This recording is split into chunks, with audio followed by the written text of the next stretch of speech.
Om Vishnupadaya Krishna Prasthaya Bhutale Srimate Bhaktivedanta Swami Niti Namine Namaste Saraswate Deve Gauravani Pracharine Nirvishesha Sanyavadi Paschatya Desatarine Jaya Sri Krishna Chaitanya Prabhu Nityananda Shri Advaita Gadadhar Srivasadi Gaur Bhakta Vrinda Hare Krishna Krishna Krishna Hare Hare Hare Rama Rama Rama Hare Hare. So though on the screen it says text 18, we're going to conclude what we didn't conclude yesterday or the other last time. Text number 17. 17 was a little confusing or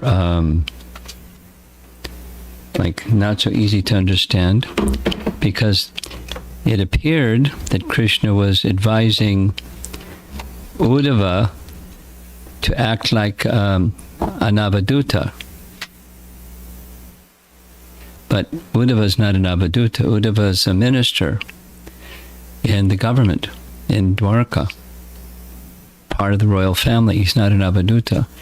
So I'll read, but the explanation given is that Krishna is indicating the nature of someone who is a jnani, a detached jnani, because there are different kinds of detachment. There's incomplete, and there's more complete, and there's complete. And it's heading for the complete. In this chapter, a really rich section in this chapter about devotional service, but for 7, 8, 9, 10, 4 chapters, it's knowledge and detachment, not necessarily with bhakti. So Krishna is going to add the bhakti in this chapter. So here's the translation.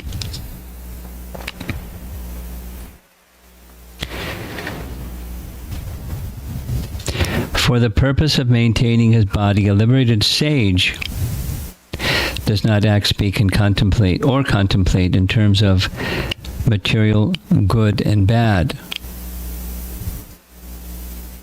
Rather, he should be detached in all material circumstances and taking pleasure in self-realization. He should wander about, engaged in this liberated lifestyle, appearing like a retarded person to outsiders. So he's not advising Uddhava like that, but he's describing a jnani. Here's what Vishwanath Chakravarti Thakur, here's what Jiva Goswami writes from Bhakti Sandarbha, Anuchhed 67. 1. Impersonal knowledge, Jnana Yoga, cannot bring any good result. Devotional service, however, very easily brings one to the desired goal. Real knowledge is only manifested in relation to devotional service, which itself brings one to the real goal of life. The Lord describes devotional service in these words. That's this text 17. We read the translation. After describing the Jnana Yoga, the Lord, in order to show the nature of devotional service, explains the next verse, text 18. So we'll be looking at 18. Quote, if through meticulous study one becomes expert in reading Vedic literature, but makes no endeavor to fix one's mind on the Supreme Personality of Godhead, then one's endeavor is certainly like that of a man. Could you turn the volume up? It's certainly like that of a man who works very hard to take care of a cow that gives no milk, unquote. That's text 18. In other words, the fruits of one's laborious study of Vedic knowledge will simply be the labor itself. There will be no other tangible result. Next, the word para Brahman means the absolute truth. And considering them the same does not distinguish between the impersonal Brahman and the Supreme Personality of Godhead. Certain scholarly people make no distinction. When one studies the Vedas, he must also fix his mind on the para Brahman that is said here. If many millions of times one carefully studies the Upanishads and other parts of the Vedas, he will not attain faith in the para Brahman. But if one fixes his mind on the form, pastimes, and other features of the supremely opulent personality of Godhead, then by studying the Vedas he will attain faith in the impersonal Brahman and the Supreme Personality of Godhead, both. Next, for this reason, it is said in the Bhagavatam, Canto 12, Chapter 4, for a person who is suffering from the fire of countless miseries and who desires to cross the insurmountable ocean of material existence, there is no suitable boat except that of cultivating devotion to the transcendental taste for the narrations of the Supreme Personality of Godhead's pastimes. That's a nice verse. 12.440. 12.440. Next, it is also said, Srimad Bhagavatam 10.14.40. That's Brahma's prayers to Krishna. My dear Lord, devotional service unto you is the only auspicious path if one gives it up simply for speculative knowledge or the understanding that these living beings are spirit souls and the material world is false. He undergoes a great deal of trouble. He only gains troublesome and inauspicious activities. His endeavors are like the beating of a husk that is already devoid of rice. One's labor becomes fruitless. No one reading this text 17. No, the text 18, the milking, keeping a cow that doesn't give milk is another example of thrashing a husk that the grain has already been removed. The only benefit one gets is calluses for one's hard labor. So here's text 18. We read it. If, through meticulous study, one becomes expert in reading Vedic literature, but makes no endeavor to fix one's mind on the Supreme Personality of Godhead, that's this para Brahman terminology,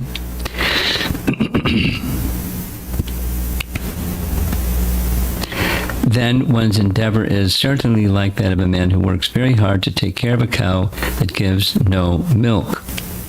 In other words, the fruit of one's laborious study of Vedic knowledge will simply be the labor itself.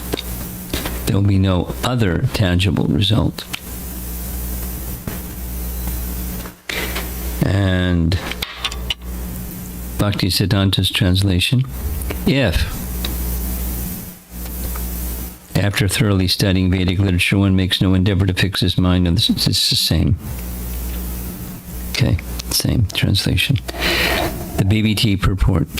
Srila Vishwanath Chakravarti Thakur explains that the word Pare, or the Supreme, in this verse indicates the Supreme Personality of Godhead, rather than the impersonal Brahman, because Lord Krishna, the speaker of these instructions, makes reference in later verses to his personality as the Supreme.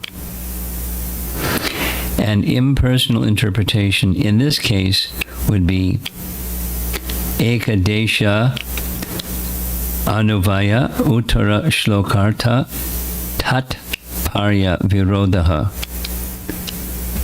or a contrary interpretation that creates illogical conflict with other slokas spoken in the same context.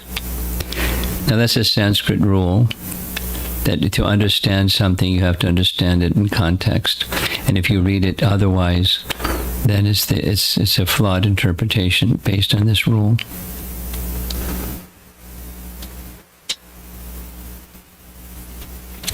Paragraph. It requires great endeavor to take care of a cow. One must either grow food grains to feed the cow or maintain suitable pastures. If the pasture is not properly maintained, poisonous weeds will grow or snakes will multiply, and there will be danger. Cows are infected by many types of diseases and bugs and must be regularly cleaned and disinfected. Similarly, fences must be maintained around the cow pasture, and there's even more work to be done. If the cow gives no milk, however, then one certainly performs hard labor with no tangible result. Laborious effort is also required to learn Sanskrit language well enough to discern the subtle and esoteric meaning of the Vedic mantras. If, after such great labor, one does not understand the spiritual body of the Supreme Personality of Godhead, which is the source of all happiness in life, and if one does not surrender to the Lord as the supreme shelter of all things, then one has certainly labored hard, with no tangible result other than his own labor. Even a liberated soul who has given up the bodily concept of life will fall down if he does not take shelter of the Supreme Personality of Godhead. The word nishnata, or expert, indicates that one must ultimately achieve the goal of life, semicolon. Otherwise, one is not expert. As stated by Chaitanya Mahaprabhu, Prema Pumarto Mahan, the actual goal of human life is love of Godhead, and no one can be considered expert without achieving this goal.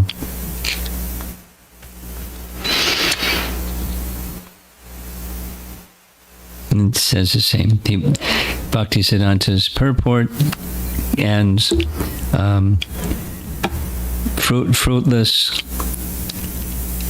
study of Vedic literature if one has not concluded that he must devote himself to the service of the Supreme Lord.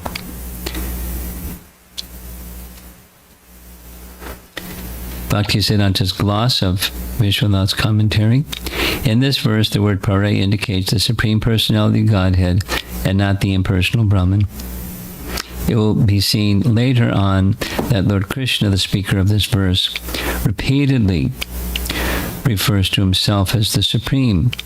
An impersonal interpretation of this verse would therefore be contradictory and illogical. If one's aim is opposed to pleasing the Lord, then all his endeavors are futile, just like the labor of a person who maintains a barren cow. Here's Vishwanath's actual commentary. He should perform bhakti thinking of the Lord with an eternal form of knowledge and bliss. Doing this, the liberated person reaches perfection.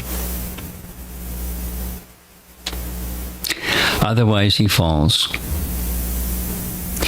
If he is expert in knowledge of the Vedic scriptures and the impersonal Brahman, which are praised in the scriptures, but does not become expert in bhakti to the Supreme Lord, or Pare, who is superior to the scriptures and Brahman, his efforts are useless.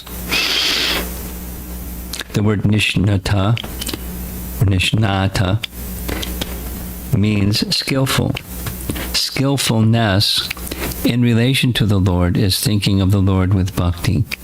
Without bhakti, the results of his efforts in sadhana are useless. His efforts do not result in the highest goal, just as it is useless to maintain a cow, which has not given birth for a long time, though one desires milk. So there's a reference from Jiva Goswami's Bhakti Sandarbha, where he quotes Pare means the highest tattva, without making distinction between Brahman and Bhagavan, since everywhere the same one entity is spread. That's Bhakti Sandarbha, and there's a really long section from Paramatma Sandarbha.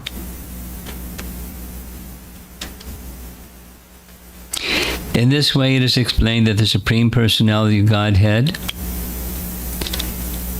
of a limitless variety of handsome and wonderful transcendental forms. Not a complete sentence.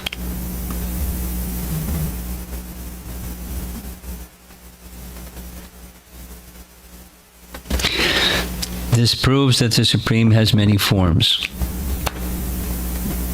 such as the form of Lord Vishnu, and it also proves that the forms of the Supreme Personality of Godhead are superior to the forms of Brahma, Shiva, and other demigods. The word jigyasa,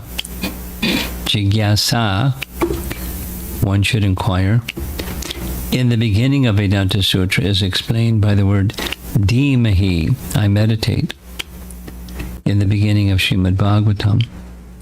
This means that one who is eager to understand the Supreme will always think of him. In this way, one meditates on the Supreme. This is also described by the Personality of Godhead himself in these words of Srimad Bhagavatam, this verse here. One may be well versed in all the transcendental literature of the Vedas, but if he fails to be acquainted with the Supreme, it must be concluded that all his education is like the burden of a beast, or like one's keeping a cow without milking capacity. In the opinion of Ramanujacharya, the word dhimahi, or I meditate, is used in the beginning of the Srimad Bhagavatam to explain the meaning of the word jigyasa, or should be inquired about, in the beginning of Vedanta Sutra. In this way, he accepts that Srimad Bhagavatam is the best of all Vedic scriptures. Jiva Goswami. Interesting presentation. The word dhimahi, or we meditate, is in the plural because many different living entities in different times and places in limitless millions of universes meditate on the Supreme Personality of Godhead, because it thus affirms that there are many different individual souls. This word refutes the impersonalist theory that everything that exists is only a transformation of the Supreme. Dhimahi. And finally, it is said here that one should meditate on the Supreme Lord. This implies that the Lord has a form. For if the Lord did not have a form, it would be very difficult to meditate on him. By meditating on the Lord's form, one easily attains the supreme goal of life. One who does not meditate on the Lord's form finds the supreme goal of life elusive and difficult to attain. Therefore, the conclusion is that one should meditate on and worship the form of the Lord. And lastly, there's some commentary on one of the Chatur Shloki verses of the Bhagavatam, 2936. 2936. That's an interesting one. A person who is searching after the Supreme Absolute Truth, the personality of Godhead, must certainly search for it up to this, meaning the person, Supreme Person, in all circumstances, in all space and time, and both directly and indirectly.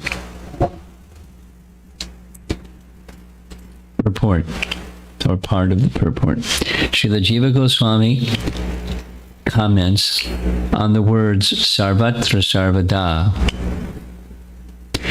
in the sense that the principles of bhakti yoga or devotional service to the Lord are apt in all circumstances. Namely, bhakti yoga is recommended in all the revealed scriptures. It is performed by all authorities. It is important in all places. It is useful in all causes and effects, etc. As far as all the revealed scriptures are concerned, he, that's Jiva Goswami, quotes from the Skanda Purana on the topics of Brahma and Narada as follows, quote, in the material world, which is full of darkness and dangers, combined with birth and death, and full of different anxieties, the only way to get out of the great entanglements is to accept loving transcendental service to Lord Vasudeva. This is accepted by all classes of philosophers. Paragraph. That was a quote from Skanda Purana. Next, Srila Jiva Goswami also quotes another common passage which is found in 3 Puranas, Padma, Skanda, and Linga Purana, as follows. Gives the Sanskrit. Alodhya sarva shastrani vicharya cha punak punak idam ekam sunishannam dhyeyo narayana sada. Translation.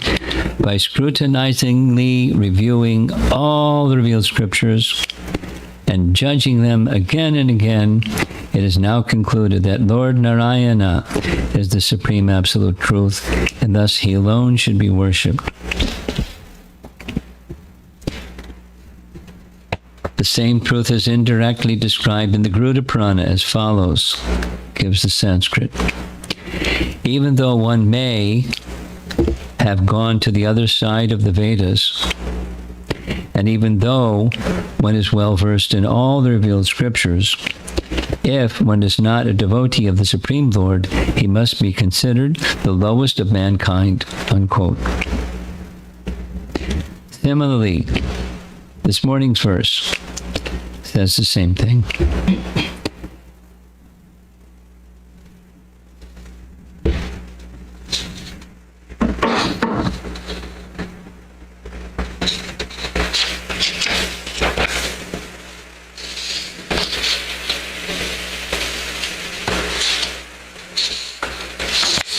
Okay, one more reference. This is from Adi Leela of Chaitanya Charitamrita, chapter 17. Here the verse is verse 257. The verse reads, when all the students thus resolved, criticizing Sri Chaitanya Mahaprabhu, their intelligence was spoiled. Thus, although they were learned scholars, because of this offense, the essence of knowledge was not manifest in them. And its purport. In Bhagavad Gita it is said, Mayaya pratyajnana asuram bhavamashritaha.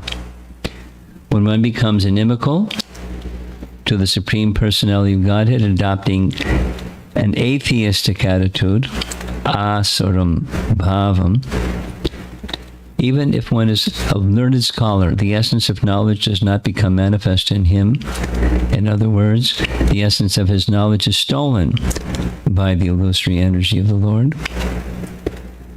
In this connection, Bhaktisiddhanta Saraswati Thakur quotes a mantra from the Shvetashvatara Upanishad, a very familiar one to us. Yasya Devi Para Bhaktir. You know the verse? Yata Devi Tata Garau Tasyaite Katita Hyarta. Familiar with it? Yes? Prakashante Mahatmana. The purport of this verse is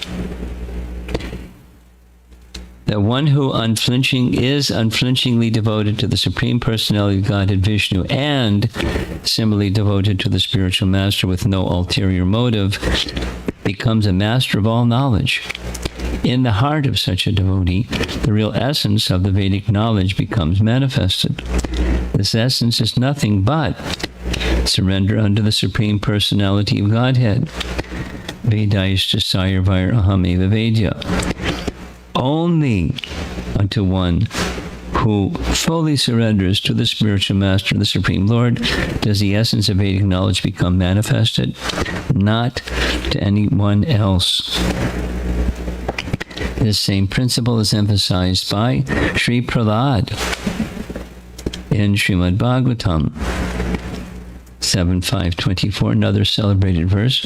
Iti pungsar pita vishnau bhakti's chain navalakshana kriyate bhagavatyadha tanmanye aditam uttamam. Translation: a person who directly applies these 9 principles, hearing, chanting, etc., in the service of the Lord is to be understood as a greatly learned man who has assimilated the Vedic literatures very well. For the goal of studying the Vedic literatures is to understand the supremacy of Lord Sri Krishna.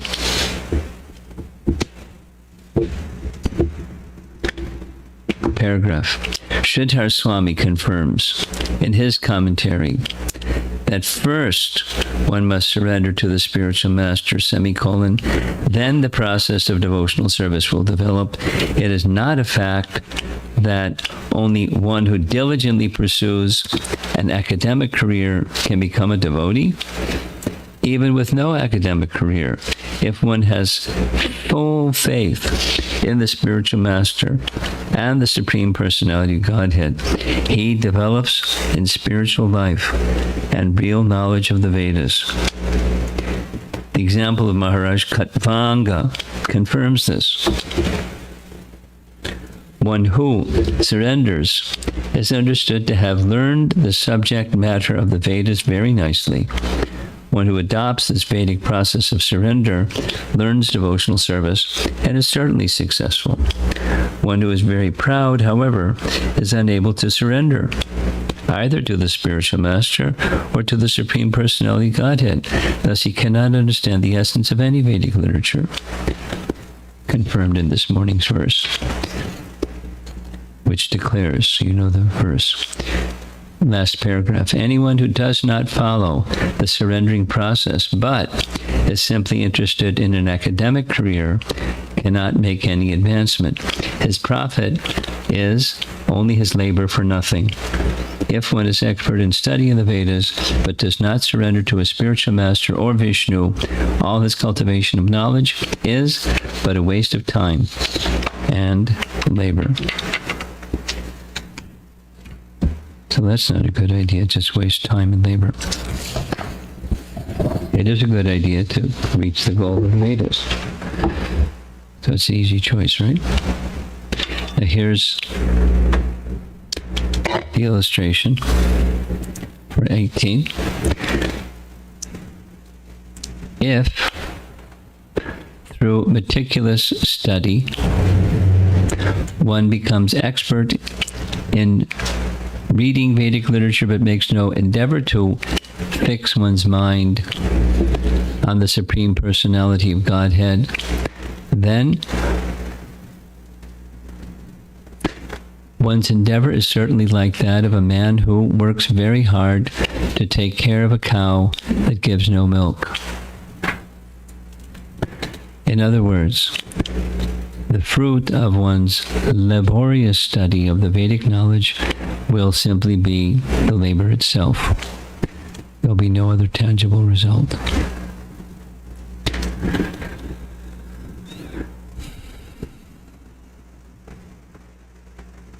Pretty big cow, huh?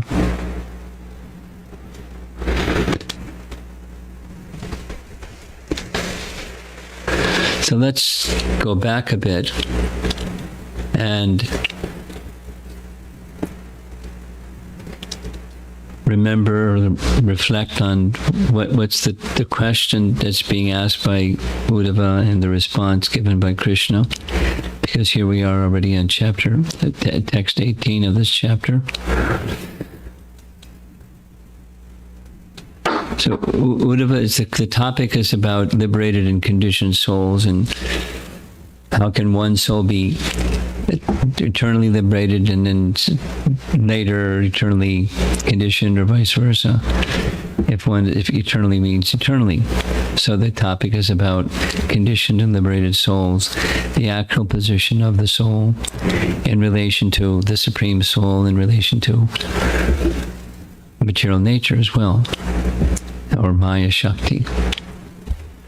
So there's an incomplete form of liberation that comes from knowledge, but it's not sustainable, and it's simply labor unless one comes to the position. So where the conversation is going to taking shelter of the personality of Godhead. So let's do it again. Supposing someone hasn't taken shelter of the personality of Godhead, but they've studied the Vedas. They're contacting this Vidya Shakti that we read about in the early section. Again, as a reminder, the Vidya Shakti and the Avidya Shakti, the knowledge potency and the ignorance potency, are both part of Maya Shakti, according to what Krishna says at the beginning of the chapter. So supposing one assiduously studies the Vedas, and backwards and forwards and so forth, and comes to the conclusion that I'm a liberated soul, or I'm spirit soul, and I don't belong to this world. And one lives that, one's like the previous verse, the retarded person, looking like a retarded person, moving about the world, the detached Gyan Yogi. That's still part of the Maya Shakti. And wait a while and see what happens in the Avidya Shakti is going to take hold, because when just staying in that state of neutrality is unnatural. There has to be some shelter somewhere. So if one doesn't take shelter in Krishna, then one will take shelter in the Prakriti. It's an impermanent situation, incomplete and impermanent situation. Vimukta manias, thinking oneself manias. So where the discussion is going is likening the soul to Krishna. The position of permanent liberation, or the position of complete liberation, is where the soul is like Krishna. When Krishna is not attached to being the enjoyer of the fruits of his work, or the living entity's work, that's not his position. That's not Krishna's position. So the soul that becomes like Krishna, that moves about in the world and does duties, lives in a responsible manner, carrying out the duties of life without attachment to the temporary, but with attachment to Krishna and devotion. That's the recommendation. And it's emerging now after 4 chapters into the 5th chapter. Devotional service is emerging, about to emerge anyways. So the recommendation is fixing the mind on the Supreme Personality of Godhead. Without it, it's this incomplete and temporary position.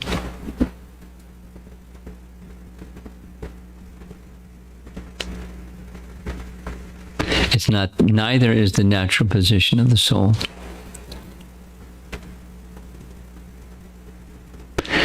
Now, Uddhava understands all these things because he's not just like a nice fellow. He's a perfect soul. And Krishna is going to say it later in Uddhava Gita. He says, Uddhava, you're more dear to me than, he gives a list, including the list is the goddess of fortune. But Brahma, Shiva, the great personalities, even the goddess of fortune, you're more dear to me than anyone. So he knows these things. He's dear not just because he knows things. He's very dear because he's an exalted devotee. But he's asking, induced by Krishna, we can assume, he's asking for our benefit. He's taking the position like us.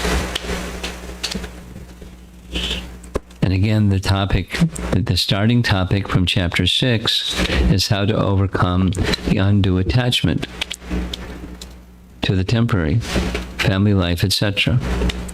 And the fact that he's asking that on our benefit should tell us that's our situation. Undue attachment. So what's due attachment? What's proper? The proper is for the sake of service. That, in other words, the attachment goes to Krishna, but we're not there yet. We're attached to the temporary. So we work our way through the attachment to the temporary by connecting that service to Krishna as service to Krishna, our attachment to the temporary. And eventually, by careful sadhana and by striving for the place of higher consciousness, that is being close to Krishna consciousness, the detachment becomes more complete and then finally complete. On our own effort, by taking shelter in Gyan, it's the boat of transcendental knowledge. One can burn, like Krishna says in Bhagavad Gita, reactions to sins and so forth. But we're active souls and we're going to be doing something, and if we're not in touch with service to Krishna, there's every chance. In fact, there's a certainty that one will depart from that elevated position without shelter. So emphasis goes to the shelter. It's very sensible. Now this message is for people who want the purpose of life. They want to fulfill the mission of life. For people that don't want to fulfill the mission of life, there's other options of things they can do or ideas they can pursue or something. This is for those that are inquiring into the nature of transcendence and our connection with it.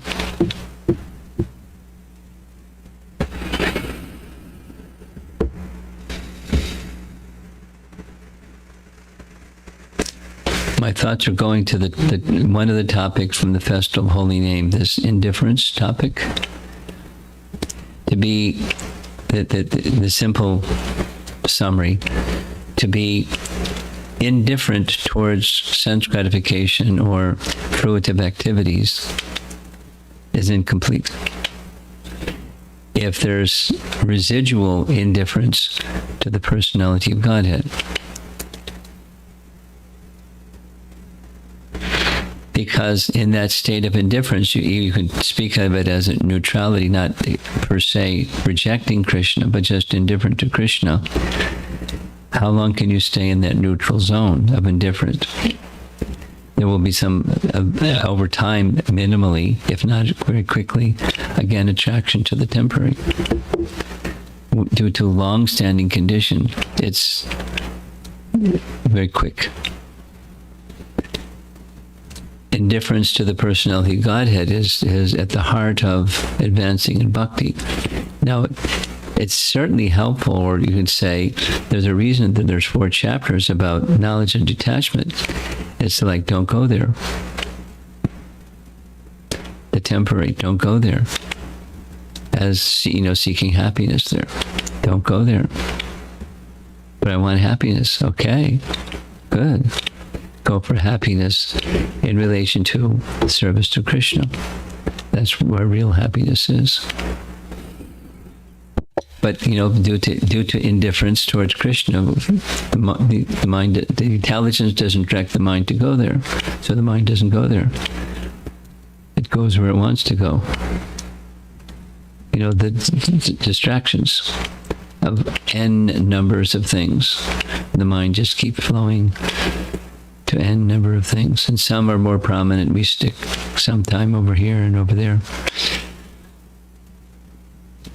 So it's the essence is our relationship with Krishna, and the fulfilling of that relationship is through devotional service. That's the message of Uddhava Gita, very thoroughly presented. Let's see if there's some discussion. Again, apologies for starting late, especially for our camera team. You have some? Hare Krishna Maharaj. Thank you for sharing. The mind has so many attachments, and as we practice devotional service, it helps to overcome the attachments and attach to Krishna.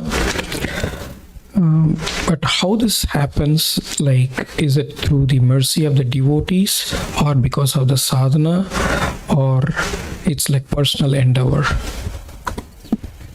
Why either or? Why not both? Effort and mercy, that's the formula. Effort alone is not enough. Mercy alone is not going to get you there.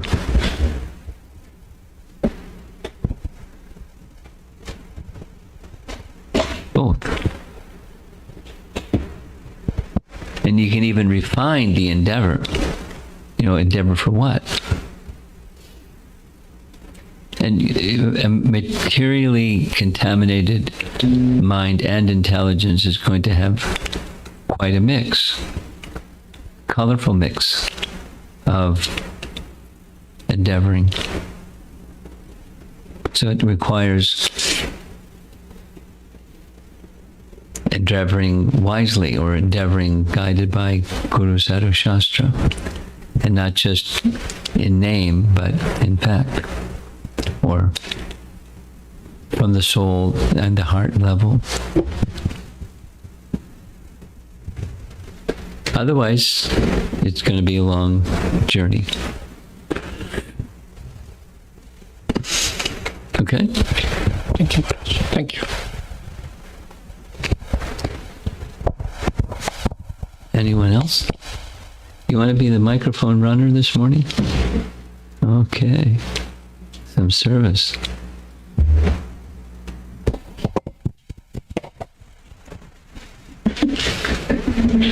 You're lazy. Not lazy, intelligent. Yes. A couple of things, 2 different things. First one is about, I heard this term in the past also called foothold. Foothold, yeah, but I don't understand it well. The context in which I heard is about knowledge, how it's a foothold for, but not the requirement. The term foothold, at least my experience of the use of that term foothold, is easily understood in terms of climbing a hill, or some steep mountain or something. So to start, something that's secure, so you can go the next. So it's a foothold to get started. So now using that term with devotional service, so knowledge is a foothold Yes, for devotional service. for it may be.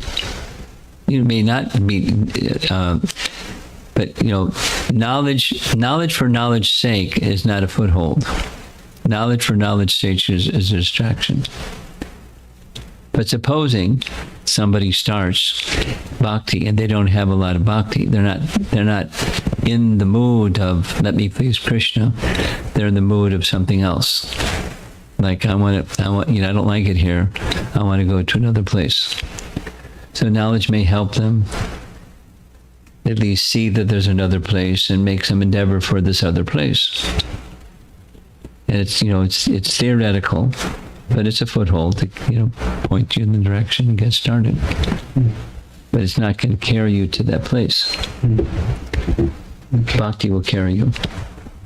And then bhakti has its own subset of transcendental knowledge. So knowledge is a foothold, but it is not required when we talk about that. That means... What do you mean? It's not required when you talk about that. Sorry. Make your language clear so I can understand and respond. Yeah, I cannot recollect exact statement, but basically, let us say I need to develop my relationship with Krishna in devotion service. For that, knowledge is not a. I don't need the foothold of just the regular knowledge. Well, don't make it complicated. It's quite simple. Don't overanalyze. If you're going to make your connection with Krishna, who's Krishna? And what is the connection made up of, and what does it look like? So there's some knowledge. It's preliminary because I don't know Krishna, I forgot Krishna, etc. So it's the preliminary when bhakti is not strong yet. But as bhakti becomes strong, then the reliance upon that theoretical is diminished. And then, there's the attraction for hearing about Krishna is not just acquiring knowledge about Krishna, it's acquiring attraction for Krishna. It moves to the heart level from the head level. Yeah, thank you so much, Maharaj. The second topic, Maharaj, about when you talk about the indifference to, for example, to material things, and that will not sustain for long unless we have the shelter of Krishna. So I was thinking basically, initially some knowledge helps to regulate not to engage in it. Yes. And then, but the portion about the taking shelter of Krishna, how it helps is at least in two ways, my understanding. I don't know more. One is that I'm developing the taste in that relationship, taste in engaging in activities in connection with Krishna. So now, because of that taste, like Bhagavad Gita says, higher taste. And because of that taste, what? Because of that taste, now I don't have interest in other things. That is one. Very good. Congratulations. Thank you. And then maybe second aspect, maybe that because I now want to develop some intention to please Krishna. So then because of that also I understand this is not pleasing to Krishna if I go this direction. You spoke real fast. The last part, say it again. Yeah, because I'm developing through the sheltering process. Through the sheltering process, I'm developing some intention to please Krishna more and more. Developing more and more intention to please Krishna. Very good. Because of that, then I'll see, this is not, when I do this is not pleasing to Krishna. That is because that's making me go away from Krishna.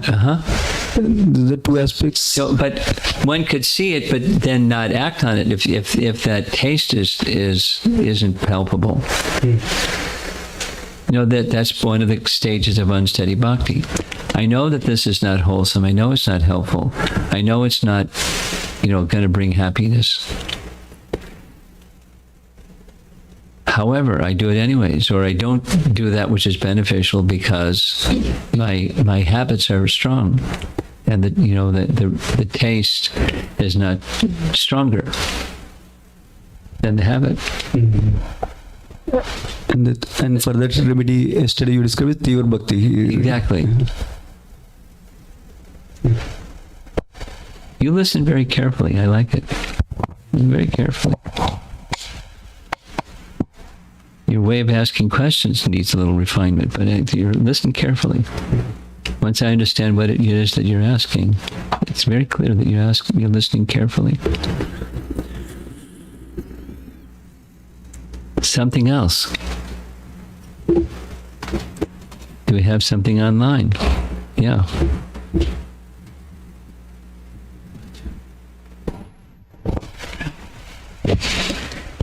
This from Akshay Hudlikar. Hare Krishna Guru Maharaj, can you please give some practical tips on how to reduce pride? How to? Give credit to Krishna. If there's opulence, Krishna is all opulent. And if some of that unlimited opulence comes your way, it belongs to Krishna. So if someone is giving some praise or some recognition or appreciation or something, it's meant for Krishna. So you just think like that. As your attention to Krishna it's similar to his question. As your attention to Krishna grows stronger, then you'll understand this something that I'm feeling proud about. It's Krishna's, and that's another answer to your question. Is the mood of service, because the mood of service is who you are.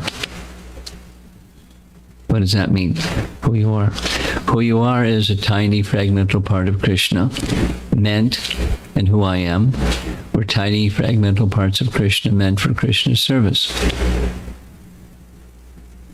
So in the mood of service, what is there to be proud of?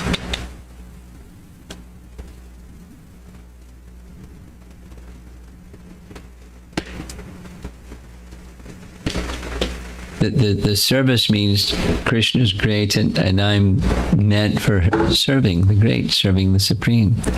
He's my source of existence, and so you eliminate the bodily or material conception of self, and you've eliminated pride.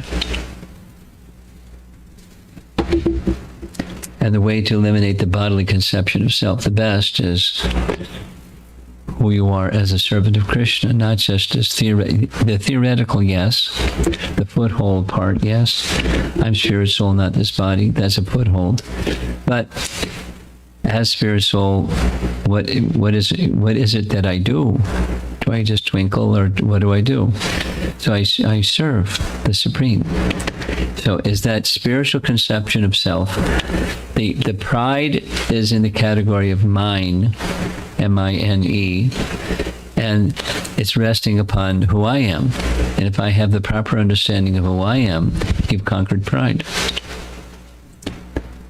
If you don't have a proper understanding of who you are, pride is going to be there, because even if with the smallest thing, there's pride. It's mine.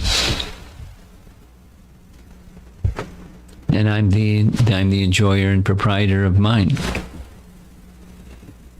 So the pride conception is finished when there's a spiritual conception of who you are as a servant of Krishna. Tendency can still be there because of our conditioning, but bhakti is stronger. It bounces. Doesn't stick. Next. Next is from Girivaradhari Prabhu.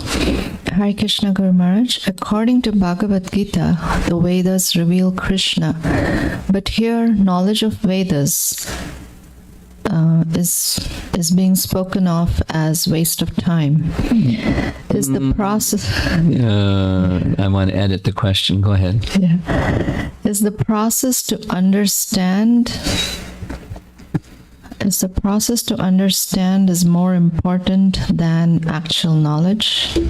Right? Well, it's not that the study of the Vedas is a waste of time, because we study the Vedas and we're not wasting time. The message is, if study of the Vedas is taken up and one does it really, really, really well, inside out, sideways, backwards, forwards, upside down, and you know the Vedas without knowing Krishna, you don't know the Vedas. The purpose of studying the Vedas is to know Krishna. If you go through all of that and you don't, Krishna slips through your fingers, that's a waste of time. You've wasted your time. So that's just, embedded in your question. There's a premise in your question that needs editing. And, as far as this is understanding, yes, but understanding, there's different ways of defining what understanding is. And real understanding is service to Krishna. Let's say it negatively. Without service to Krishna, has one properly understood? No. Do they have knowledge? Well, they have the Vidya Shakti manifestation of knowledge, but not bhakti. So you can call it a Vidya. Vidya Shakti that covers the soul's understanding of who he really is and what's what.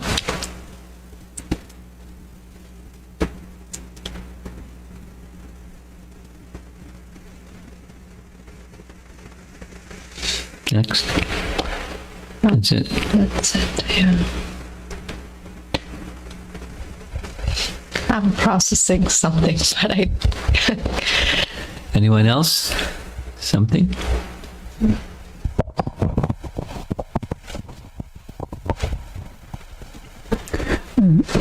It's slightly different direction, Maharaj, from Chaitanya Charitamrita, Adilila, first chapter. Like it's connected in this sense that how Lord Chaitanya removes our ignorance from the heart. How Lord Chaitanya does what? Removes our ignorance. He removes ignorance. Yeah. Okay. In that connection, Lord Krishnadas Kaviraj Goswami talks about two things. One is ignorance due to dharma, artha, kama, moksha. No, don't speak so fast. Okay. Two things. What's the first one? First one is about Kaitava, I think, dharma, artha, kama, moksha. Okay. That's one. And What does he do with it? He puts it away? Yeah, he says that Lord Chaitanya Nityananda help us to take away that cheating religion. You speak too fast. Lord Nityananda helped us to remove that cheating religion. Cheating religion mentality. Yeah, that's one kind of ignorance. One kind of ignorance. Yeah, and second kind of ignorance is the ignorance due to auspicious and inauspicious activities that are not helping in our devotional service. So I was trying to see. How are they different? Cheating religion and auspicious and inauspicious things that don't happen in bhakti. How is that different than cheating religion? Yeah. That's I was trying That's to your understand. question. I was trying to understand what is the auspicious portion. What is he talking about? Is it related to same as dharma? I have to go look at the text. Because the context of the question is everything, because I'm not even really understanding what you're asking, to be honest. But you point out to me, send me a little note where the reference is, and I'll see if I can respond. How's that? You found it? Okay.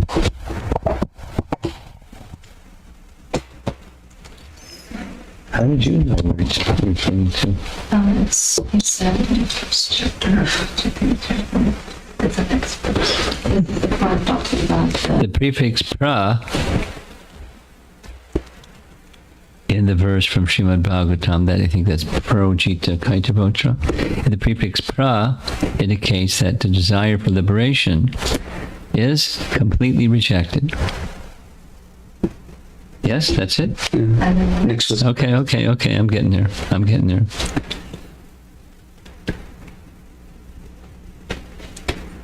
text 94, all kinds of activities, both auspicious and inauspicious, that are detrimental to the discharge of transcendental service of Lord Krishna are actions of the darkness of ignorance. So your question is, what falls in the category of auspicious and what falls in the category of auspicious, that inauspicious, that are detrimental to the discharge of loving service to Krishna? That's your question. Yes, Maharaj, thank you.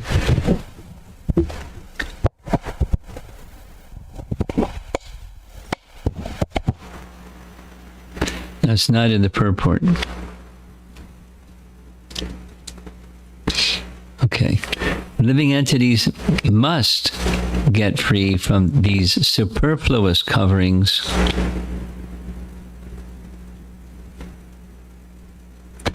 so-called pious activities and other ritualistic performances, pious or impious, as well as the desire to escape from material existence, are all considered to be coverings of these spiritual sparks.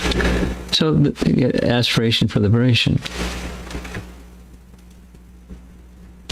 You know, what's auspicious? Chanting Om and studying Vedanta Sutra. You know, that was the criticism of the Mayavadis to Lord Chaitanya. Why aren't you doing that? You're a sannyasi.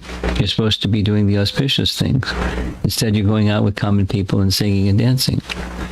That the sannyasis don't do that.